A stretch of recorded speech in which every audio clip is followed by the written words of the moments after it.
All right, so in the last lecture, we talked about relational operators. We discussed about the six operators: greater than, less than, greater than equal to, less than equal to, equal to, and not equal to. So these six relational operators are used in if and else statements. Now, before we get to loops and what they do, I quickly want to go over nested if statements. So far, all we've discussed is if and else statements, and we've understood how they work. In this lecture, what I want to do is, again, nested if-else statements. I want to go over that. And then we'll also go over another type of if statement called elif. Okay? If, else, elif. So let's get started. First thing first, nested if statements. So I'm going to create a very simple if statement right now. First, I'm going to initialize a variable called age and set it equal to my age, 14. And now what I'm going to say is, if age is greater than 13, I want to say print you are eligible for Facebook. Alright? So like we've discussed before. And as you can see right now, you are eligible for Facebook. Fantastic. So we created a very simple if statement over here. We just check to see if the variable age is greater than 13. Now what I want to do is, I want to say, hey, if the age is greater than 13, alright, if that's true, fantastic. Then I also want to check for if the user's name is Bob. If it's Bob, you get special privileges. If it's not, then print the regular eligible for Facebook. This is where nested if-else statements come in. Let's take a look. So over here, once I do if age is greater than 13, instead of doing the print directly, I'm going to put a new if-else statement. If age is greater than 13, if name, so actually before we do that, let's go ahead and initialize my name variable. So, alright, it looks like it's not letting me delete that. So let me go ahead and create a name variable.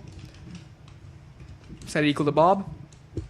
Alright, so if age is greater than 13, now we put our second if statement, which is called a nested if statement. If name is equal to Bob, then what do we want? Print, whoops, you get special privileges. Alright, and now let's go ahead and add the else statement. So if name is equal to Bob, print you get special privileges. Else, print are normal, you are eligible for Facebook. Print you are eligible for Facebook. Alright, so now if we run this, we get you get special privileges. So this is the concept of nested if-else statements. Basically all we're doing is we're adding one if statement under the second.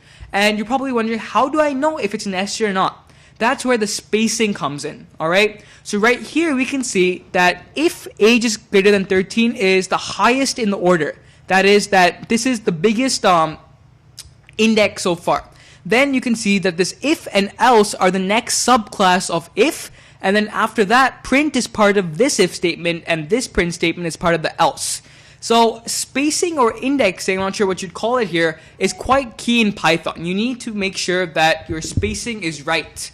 So if we had done the print statement over here, okay, it would have done, we would have got an indexer. So over here, if I backspace this print, and now if I hit enter, you get syntax error, expected and indented block. So these indents are actually quite key in Python. Again, that's something you should know. So whenever you're writing Python code, normally it'll do it for you. But if you're writing maybe an HTML doc or something, then make sure you get your indentation right. Alright, so let's go ahead and end this lecture over here. In the next lecture, we're going to talk about elif statements. So this lecture we learned about nested if and else statements. I thought that was pretty cool. Now what you can do is you can put multiple if and else statements in one bracket of code. Fantastic. See you in the next lecture.